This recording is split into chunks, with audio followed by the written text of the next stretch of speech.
The Department of Health and Human Services recently issued new guidance on the definition of sex, specifically what defines male and female.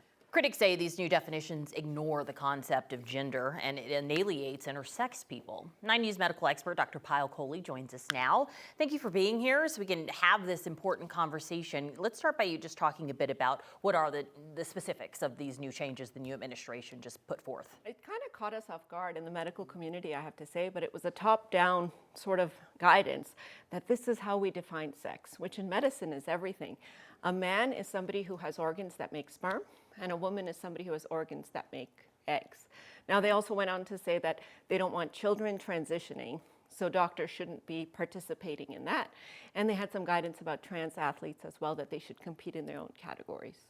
So what impacts does these new guidelines from this administration and RFK Jr., what impact do you see it having on the LGBTQ plus community, as well as specifically trans people?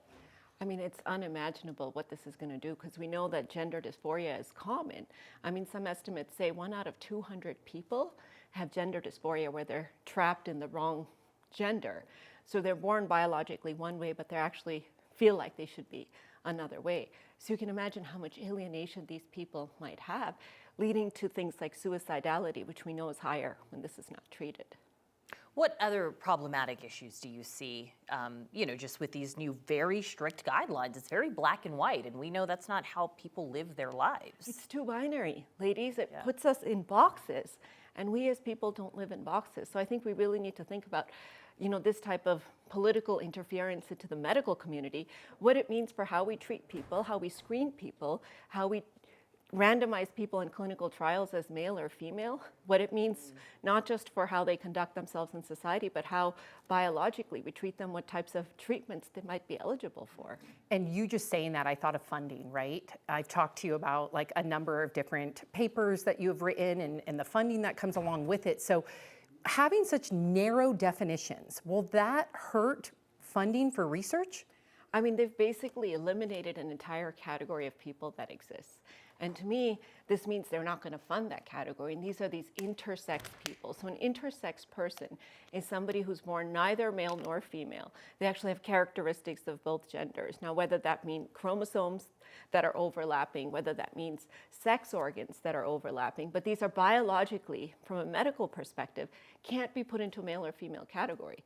So that doesn't exist in these new definitions. They don't have an intersex category, which means we as physicians will not know how to treat these people or what to do with them.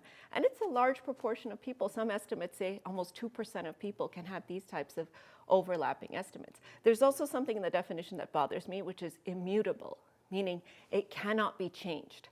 So when you are born as male, it cannot be changed, or born as female, it cannot be changed. And that sort of finality of something, saying that something cannot be changed from a medical or biological perspective, to me is not scientifically accurate, and it makes it very difficult when we have someone we're dealing with gender dysphoria. I mean, that is just scary to think about, and how it's going to affect you and all the physicians out there and how they handle their patients, because people come to you, and they want answers and they want to feel like, my health is who I am in my own body is taken care of. Well, not only that, ladies, I worry about our children as well, because there are a lot of recent studies coming out, one out of the UK that says kids born today are much more likely, in fact, 50-fold more likely to experience gender dysphoria than kids born several decades ago. Now, I'm not sure if that's because it's more socially acceptable, we're actually diagnosing it more, that's called a diagnostic bias, or that is just increasing in incidence because of all the other factors out there. But if it's not accepted, kids are not going to verbalize it, adults are not going to verbalize it, and that means that angst that comes with internalizing it. And what about non-binary? Is that now completely non-existent according to these guidelines? So in this definition, it's non-existent.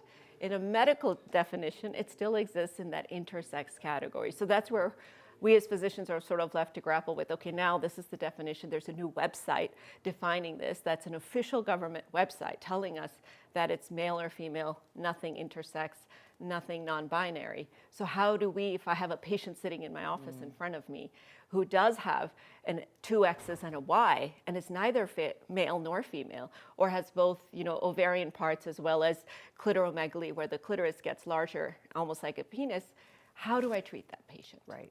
Yeah. All right, Dr. Coley, feels like there's so many questions know. still surrounding this issue, and we're glad that we have you to ask those questions too. So thank you for being here and shedding some light. Thank you, Appreciate Dr. it. Coley.